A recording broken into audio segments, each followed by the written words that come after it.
notice mayam kogidam warobiroi ngasisu yam nungaitaba thogdo ama thokpa haibadare koi sumna laimakhongi army camp manungda tabuk sujaraga hingjaba isam samandupa sagi 65 muk suraba ama laisram Kamal Babu in a Huloitang. Sai Pungani, Hova, Ma telephone, Fangarami, Ani, Matunda, give my telephone Pangidaba. I do get pay state force, I do give paramilitary forces, I mean, I am Sangmape, I trace on Mokan Honori, the Shamaida, the Zero Firma, local, and a Tabula families in the Suzik, written complaint. Moina Chinaba, Tauri Mo, Togurima, Matungina, written complaint, get people, Shipao, Fangan, Dokuyamkana, Hangana Honori, I don't know what my man, the hand that comes again. Gani Shubuda, Nahanakoi, Haukiba, Taritarani Pana Bember Gida, Koi, Honorable Minister Singh, MLA Singh, Koi Puna, Pamagawari Kara, Logibani, Adu Warep Singh Matanga, Koi Mayamda, communication gap like Janaba, Karashan Tokchan in Budagi. Especially Kobjabani. Meeting to the Queen Logi was Yahan, but the Hanagi cabinet Logi who were to in Rosto, we have the cabinet Logi with the Mihan to do condemned over the Matang later. And the Ganishu with the Queen, known imposed or Kiba Armed Forces Special Power, police station with the local view, hidden a quay, and the Mataki, Bani, and the Gamadana, Adugumba, Ziribam with Hogdokta, Yamna no Itaba, Dugumba, terrorism with Hogdok, the Sienaba, Singi Matakta, mass combing operations at Haraga, Haribakal Prishin, Han, number Lana view, hidden high Gibani, Aduga, Matanga, Adugumba Hogdok to the Sienagraba, Sienari Bashin. Loinana, Nupi, Mamai Taraga, Hatkibadu, Yauna, Hibashin casing Chihui and I was in a view, and I and a packet view and Togani, Adugalina, Matang the Nequina, Adu this year, Neriba Kangu, Madu, terrorist organization in Haidana, declared to view Haidana, a Minamatam Haraga Figi, 70s. Adubu, Nasi. Music latest evening da ikoi manipur miyam da ikoi na samjhaning si koi laidiba situations da koi press da media da yamna thoga ikoi na kari tawrigi si loina khanganba mayamna ni pambirangani adu laidiba situations gi complexity gravity aduga masigi yam aruba potche laibana maram morga na koi praja da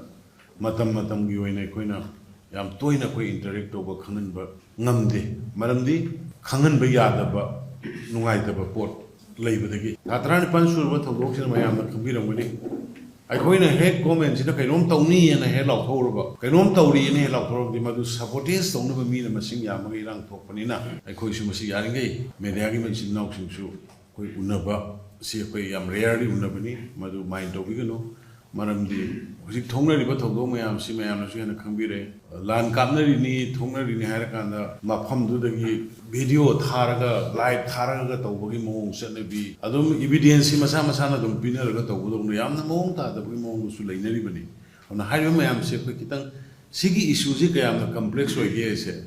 Masi international, national leader Punamana Kanada, Loin Hierarchy, Home Ministry in Hierarchy, NI and Hierarchy.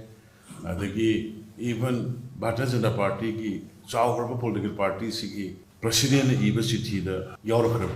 outside force ki outside ki manipulation ngasi NI naga tholai du birongani just notice amohna dark stage amna porokna binong ta mapan gi leiba ki conspiracy yaung tawbani gaina humai bising da irei bising ana NI gumba agency na dor kusi ko am satisfied logum thoi anna adugumagi complexity lebina prajada koi matam gi kudak da paw haigada bje koina haidabani adu ngasi di prajana khangning ba pot khara leiba ubadagi mechi tawjabani ahan bade koi hek nahan gi thokraba thodok ta drama thoida thokiba yam thoning ba thodok adugi mamangda dasu thokiba thodok ama lai ta red ki da haidaba thodok sing du mari leina koi kudak tagi Nongan baga koi CRPF company ani thajale adagi hujikti kono manga amaga thajalaga ada pura yum changdana jaga singna tawdana koi operation kanna tawre kanna hore ngaram sumadugi local paper media singdo social media singdo birumani ada isim even grenade pullaga leiramba u makhongda karida mi operation lakpa yai kan tong aduna oi huji phawgi oina mi pha mi pun tong bodi leitri adu identify di ayam tawe adu madu head culprit singdo phari bawba book tong ri bawba akhoi operation chathagani haibasima manipur miyamda adu mari leinabu singda akhoi thajaba bijari adu ani subada koina haiba case singsi NIA local pinaba and had put on a official press release official when NIA Tolakre official in a high broken of Sepe Nasitari Kuntaru, Sida Tolapaniaduna, NIA and Hadiba Jirivangi meet Taru